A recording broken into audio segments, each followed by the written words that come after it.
Hi guys, ako nga ba si Rachel Dayuna. Isa po akong upline dito sa PMAT. Marami pong nagtatanong sa akin ng mga members na sa PMAT at yung mga members na iniiwan na po ng kanilang mga downline.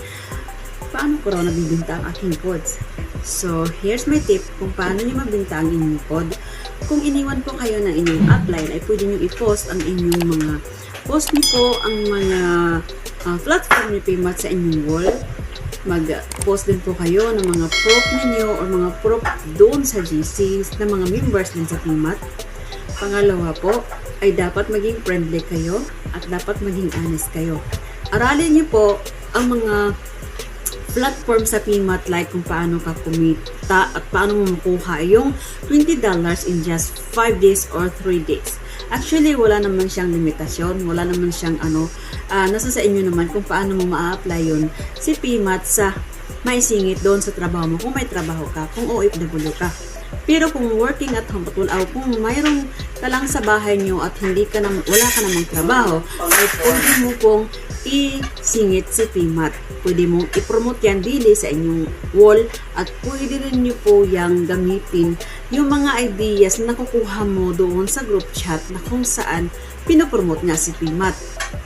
Pangatlo, ang pinaka-the best po talaga ay dapat marunong kayong mag-activate ng account sa PMAT. Like for example, may codes na kayo at iniwan na kayo ng inyong upline, ay pwede nyo marunong na kayong mag-activate dapat ng mga account sa PMAT. Kung paano yun, meron po ako mga follow videos po sa aking YouTube channel. Hindi naman masyadong perfect, pero yun po yung experience ko bilang upline dito sa PMAT. Una po talaga, pinag-aralan ko yung activation ng codes kasi once may magsali po sa atin, ay pwede natin yung i-activate yung account niya sa PMAT at magagamit niya yung code mo. So, mabibinta mo yung code. Kung mayroon din siyang invite, magagamit mo rin yung isang code. So, magkano ba ang code kay PMAT? Ang registration kay PMAT ay 530 lang po.